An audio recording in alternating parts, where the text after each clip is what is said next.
Good day. I'm going to report about wood and asphalt. Wood is an organic material with fibers, heterogeneous, and an isotropic texture produced in the tree. Hygroscopy is a phenomenon of attracting and holding water molecules from the surrounding environment, which is usually at normal or room temperature. Cellular is consists of living cells. Anisotropic is a physical property that has different value when measured in different directions. A simple example of this is wood itself, which is stronger along the grain than a corrosive. Wood is one of the oldest building materials. There are two types of wood, the hardwood and the softwood. The hardwood is a type of wood that comes from deciduous trees and include maple, oak, cherry, mahogany, and teak trees. Deciduous means shedding its leaves annually. That is why you can notice bare trees during winter at the places with such climate. However, softwood is a type of wood that comes from coniferous trees and evergreens such as pine, fir, cedar, poplar, and redwood. Coniferous means any group of mostly evergreen trees and shrubs that typically produce cones and has leaves resembling needles or scales in shape.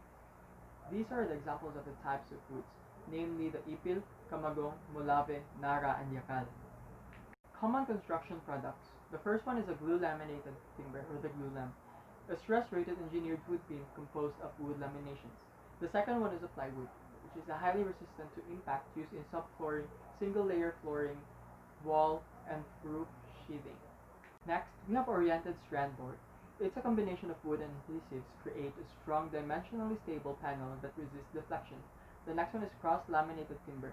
It consists of several layers of king-dried lumber boards stacked in alternating directions. It is used for long spans, walls, floors, and roofs.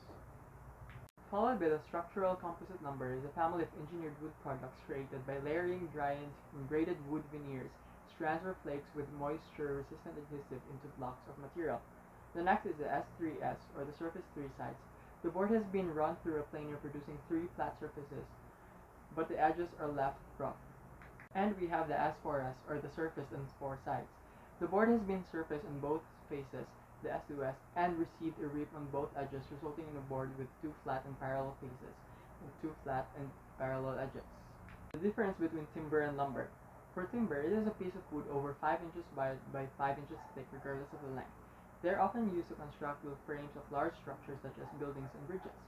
The lumber, on the other hand, is a piece of wood that are smaller than 5 inches wide by 5 inches thick regardless of the length. It is used primarily in residential construction. Measuring a lumber, we're going to use the board foot formula wherein we're going to multiply the width, the length, the thickness, and divide it by 12. In this case, we multiply 9 inches by 4 feet by 2 inches divided by 12, we get 6 board feet. At cost of $7 per board feet, we're going to multiply it by 7, we're going to get $42. For the properties of wood, we have the physical and the mechanical. For the physical, we have density. Higher density meaning stronger wood. Growth rate. For softwood, slower growth rate means slower expansion, thus having higher density and higher strength. For hardwood, density is not necessarily an issue concerning its strength. Moisture content. Wet is weak as dry is strong.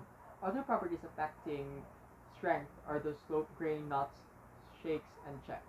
For the mechanical properties, we have stiffness and elasticity. It is a property to retain natural shape and size or resist deformation when acted upon by external forces. Tensile strength, dependent upon the fiber dimensions and arrangement.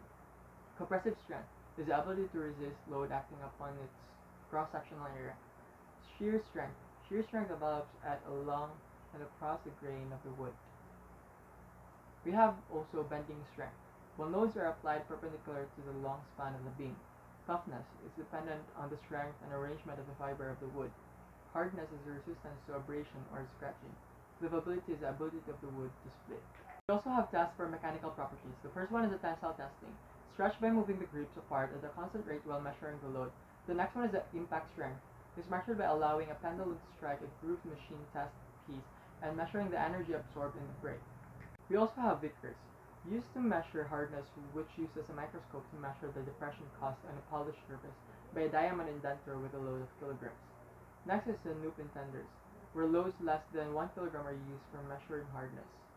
Other tests for mechanical properties are the Brinell, Rockwell rebound, electronic rebound. So we also have these causes of degradation of the wood, which are the fungi, bacteria, insects, sunlight, and moisture. That is why you can notice the wood elements in your homes that it is coated or finished with clear gloss lacquer or plastic varnish. Its main purpose is not only for aesthetic purposes, but It serves for the wood to be protected from the insects that would degrade the wood itself. And as far as the moisture is concerned, the finish coating of the wood elements in your home doesn't only function as a protector from the insects that would degrade your wood, but also it closes the pores of the wood that does not allow water to penetrate onto wood itself. Moving on to our second topic, which is the asphalt. Asphalt is a bitumen-class hydrocarbon mixture of aggregates, binder, and filler, typically having dark brown to black color. So it is commonly used for transportation for roads, bridge decks, railways, beds, or airport runways. For recreation, it is used for playgrounds, bicycle paths, running tracks. And for agriculture, it is used for barn floors and greenhouse floors. And for the industrial, it is commonly used for ports, landfill caps, and work sites. Moving through the asphalt manufacturing process, step 1 is the aggregate or the recycled asphalt pavement, crushed stone, gravel, and sand stored in stockpiles. Then it goes to the cold feed beans where it is accurately measures out the aggregate onto a conveyor belt. Then it goes to the drying drum where it dries and heats the aggregate before mixing with asphalt cement. Step 4 is the emission control system where the bughouse collector filters the fine sand and dust particles from the exhaust air. Then the storage silos is step 5 where it holds the hot mix asphalt until it is time to load onto trucks for paving jobs. There are three kinds of asphalt. The warm mix asphalt, which is an asphalt that is produced and applied at a temperature around 20 to 40 degrees Celsius. The hot mix asphalt is an asphalt that is generally produced at a temperature between 150 and 180 degrees Celsius. The cold mix asphalt, on the other hand, is produced without heating the aggregate. They are particularly recommendable for lightly trafficked roads. Asphalt consists of layers, which consists of the asphalt wearing course, the asphalt binding course, the asphalt base course, sub-base, embankment, shoulder erosion protection, filter, core or lining, the ballast, and the natural ground. The wearing course is the upper layer in the roadway or the airfield of dockyard construction. The binder is a coarse aggregate bound in the bitumen between the foundation and the wearing course of an asphalt pavement. Base course refers to the sub-base layer of an asphalt roadway, generally consisting of larger aggregates spread and compacted to provide a stable base for further layers of aggregates or asphalt pavement. An embankment refers to the volume of earthen material that is placed and compacted for the purpose of raising the grade of the roadway or railway above the level of the existing surrounding ground surface. There are also 9 asphalt mixtures. The first one is asphaltic concrete or the AC. The next one is the asphalt concrete for very thin layers or the ACTL. The next one is the stone mastic asphalt or the SMA. The next one is the porous asphalt and double layered porous asphalt or the 2LPA. Then the hot rolled asphalt or the HRA. The asphalt for ultra thin layers or the AUTL. The soft asphalt or the SA, and the mastic asphalt or the MA. The qualities of a good asphalt is that it is consistent, pure, and safe. What makes concrete better than asphalt is its longevity, its curing period, and its good and warm temperature and its design. On the other hand, what asphalt makes better than concrete is that it is smooth and comfortable, cost efficient, safe, durable, and can be constructed to last indefinitely, fast to construct and to maintain, flexible, and reducing noise reduction.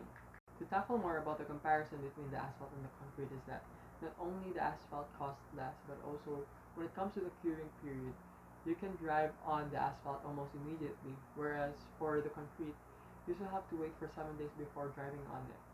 As for the maintenance, the asphalt needs to be maintained more often than the concrete, and when it comes to cracking, the asphalt can be repaired easily because the cracks and holes can be filled and sealed, whereas for the concrete, patching it more obvious may need expensive repairs. When it comes to different weathers, the asphalt shrinks and expands with temperature changes. But when it comes to the concrete, it cracks under extreme pressure or surface movement. When it comes to oil and gas, oil leaks not as noticeable, but gasoline will cause damage on it for the asphalt. As for the concrete, gas and oil spills leave more obvious stains than on asphalt. When it comes to longevity, as mentioned earlier, the asphalt would only last for up to 20 years, whereas compared to the concrete, it will last up to 30 years. That's all for today, and I hope you learned something. Thank you. This is Precious Flores reporting.